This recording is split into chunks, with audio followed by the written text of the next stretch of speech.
জননেত্রী শেখ হাসিনা যেটি বলেন সেটি করেন, সেটি করে দেখিয়েছেন।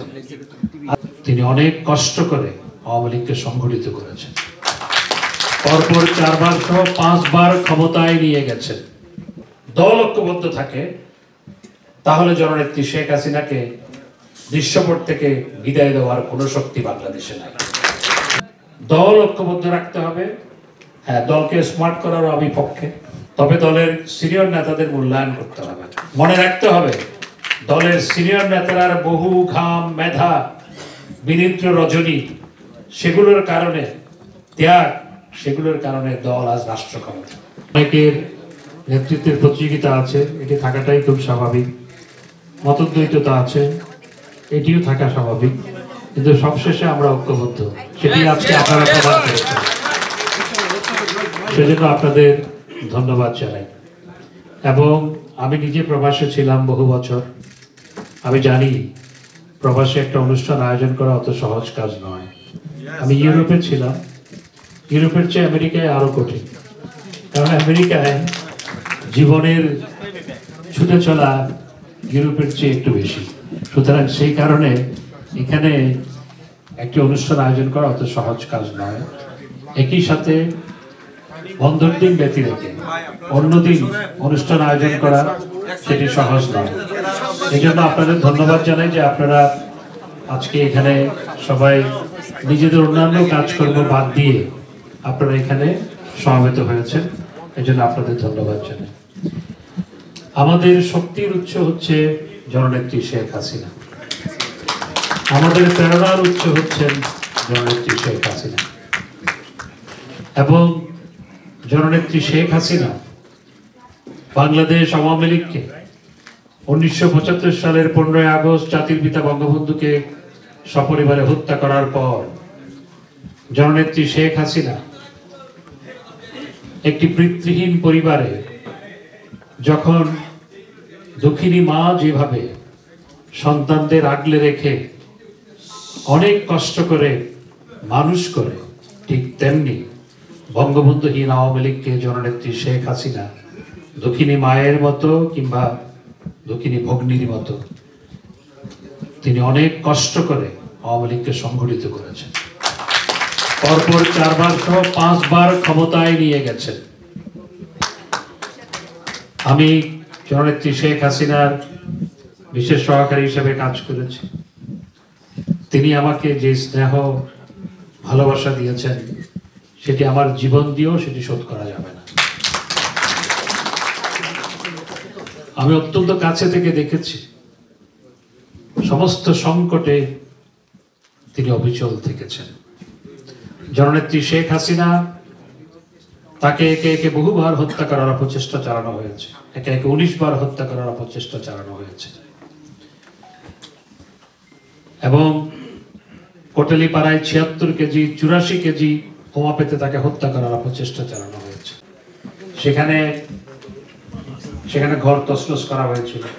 জননেত্রী শেখ হাসিনার পার্সোনাল ফটোগ্রাফার, একজন ভিডিও ফটোগ্রাফার ছিল, একজন স্টিল ফটোগ্রাফার ছিল। তাদের বললাম যে তোরা এগুলো ভিডিও করে রাখ, ছবি তুলে রাখ, কারণ এগুলো মামলা হবে, মামলার আলামত হিসেবে এগুলো দরকার হবে। ওটা বলে আমি ছুটে গেলাম জিল্লুর চাচার বাসায়। তখন দলের পক্ষ থেকে প্রেস ব্রিফিং হয়ে গেছে। জিল্লুর চাচা প্রেস ব্রিফিং করে বেডরুমে চলে গেছে। আমি এসছি শুনে আমাকে বেডরুমে ডেকে নিলেন। আমার সাথে জিল্লুর চাচার প্রথম কথা ছিল, চাচা এখন দল ভাঙার চেষ্টা করা হবে, যদি ওরা দল ভাঙতে পারে তাহলে নেত্রীকে মুক্ত করা আমাদের জন্য কঠিন হয়ে যাবে। এখন আমাদের প্রথম কাজ দলকে ঐক্যবদ্ধ রাখা। এবং জিল্লুর চাচা জিল্লুর রহমান তিনি অত্যন্ত দক্ষতার সাথে দলকে ঐক্যবদ্ধ রেখেছেন।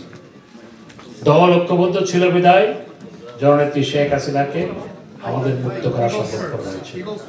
এখনো যদি দল ঐক্যবদ্ধ না থাকে, দল অবশ্যই ঐক্যবদ্ধ আছে, কিন্তু দলের মধ্যে যে দলাদলি, ঘরের মধ্যে যে ঘর নির্মাণ করার যে প্রতিযোগিতা, সেটি যদি না থাকে, দল ঐক্যবদ্ধ থাকে, তাহলে জননেত্রী শেখ হাসিনাকে দৃশ্যপট থেকে বিদায় দেওয়ার কোনো শক্তি বাংলাদেশে নাই। জননেত্রী শেখ হাসিনা ইনশাআল্লাহ অব্যাহতভাবে দেশ পরিচালনা করতে পারবেন। অন্যরা একটু খোঁচা দিতে পারবেন, এর চেয়ে বেশি কিছু করতে পারবেন না। সেজন্য আমি অনুরোধ জানাই, দল ঐক্যবদ্ধ রাখতে হবে। হ্যাঁ, দলকে স্মার্ট করারও আমি পক্ষে, এবং তবে দলের সিনিয়র নেতাদের মূল্যায়ন করতে হবে। মনে রাখতে হবে, দলের সিনিয়র নেতারা বহু ঘাম, মেধা, বিনিদ্র রজনী, সেগুলোর কারণে ত্যাগ, সেগুলোর কারণে দল আজ রাষ্ট্র ক্ষমতা, না হয় দল আজকে রাষ্ট্র ক্ষমতা আসছে, সেটি মনে রাখতে হবে। তো সুতরাং আমি আর কথা বাড়াবো না, অনেকক্ষণ মনে কথা বললাম। আমার আরো একটা অনুষ্ঠান আছে, তো সবশেষে আমি আপনাদের ধন্যবাদ জানাই। অনেকের নাম ঘোষক বলতে পারি না। আমার এলাকায় মহিলা আওয়ামী লীগের সম্মেলন, আমি গেলাম, দেখি যে বেশ কিছু মহিলা সাজগোজ করা, ভেরি স্মার্ট মহিলা এসে বসলো। আমি জিজ্ঞেস করলাম, এই মেয়েরা কোথেকে এসছে? শহর থেকে এসছে? না ভাই, এগুলো তো আমাদের এখানকার মেয়ে। আমরা এত সুন্দর বেশভূষা, বলে ভাই আমাদের এখানে অনেক ভালো ভালো বিউটি পার্লার আছে। গ্রামের ছেলের সাথে যেমন শহরের ছেলের পার্থক্য বুঝে গেছে, গ্রামের মেয়ের সাথেও শহরের মেয়ের পার্থক্য বুঝে গেছে। গ্রামে এখন পিচঢালা পথ, গ্রামের বাড়িতে বাড়িতে ব্রডব্যান্ড কানেকশন, গ্রামের বাড়িতে বাড়িতে আপনার ওটাকে কি বলে, ডিশ অ্যান্টিনা, ইয়ার লাইন, কেবল লাইন, ওয়াইফাই। অর্থাৎ গ্রাম এখন শহর হয়ে গেছে। গ্রাম আর শহরের মধ্যে পার্থক্য বুঝে গেছে। আমরা স্লোগান দিয়েছিলাম, আমার গ্রাম আমার শহর, সেটি সত্যিকার অর্থে 5 বছরের মাথায় সেটি বাস্তবে রূপায়িত হয়েছে। এবার আমাদের স্লোগান ছিল স্মার্ট বাংলাদেশ। কেন স্লোগান দিয়েছিলাম? রাষ্ট্রটাকে, দেশটাকে স্মার্ট করতে চাই। স্মার্ট বাংলাদেশ মানে smart society, smart governance, smart people. এই 3টা অনুষঙ্গকে নিয়ে আমরা স্মার্ট বাংলাদেশ গড়তে চাই। স্মার্ট বাংলাদেশ গড়ার ক্ষেত্রে আপনাদের সহযোগিতা দরকার। কারণ যুক্তরাষ্ট্র আওয়ামী লীগের যারা সদস্য, যুক্তরাষ্ট্র আওয়ামী লীগের সহযোগিতা দরকার। আর জননেত্রী শেখ হাসিনা যেটি বলেন সেটি করেন, সেটি করে দেখিয়েছেন। আজকে ইউএন সেক্রেটারি জেনারেলের সাথে আলাপ হচ্ছিল, আমাদের মিশনের কর্মকর্তারা ছিলেন। উনি নিজে থেকে আমাকে বলছিল যে তোমরা তো তোমাদের রিজিয়নে ইকোনমিক্যালি সবার থেকে, আমার বলতে হয়নি, উনি নিজে থেকে আমাকে বলছেন। উনি বলার পর তখন আমি বললাম যে আমরা এই ক্ষেত্রে এই যে আজকে জননেত্রী শেখ হাসিনার প্রশংসা, ইউএন সেক্রেটারি জেনারেল প্রশংসা করে, যুক্তরাষ্ট্রের প্রেসিডেন্ট প্রশংসা করে, জার্মান প্রেসিডেন্ট প্রশংসা করে, বিশ্ব ব্যাংকের প্রেসিডেন্ট প্রশংসা করে, তারপর আপনার ইউরোপিয়ান কমিশনের প্রেসিডেন্ট, ইউরোপিয়ান ইউনিয়নের প্রেসিডেন্ট প্রশংসা করে, ঋষি সুনাক যুক্তরাজ্যের ব্রিটিশ প্রাইম মিনিস্টার, তিনি বলেছেন যে ম্যাডাম প্রাইম মিনিস্টার, আপনি শুধু আমার আইডল নয়, আমার ছেলে মেয়েদেরও আইডল।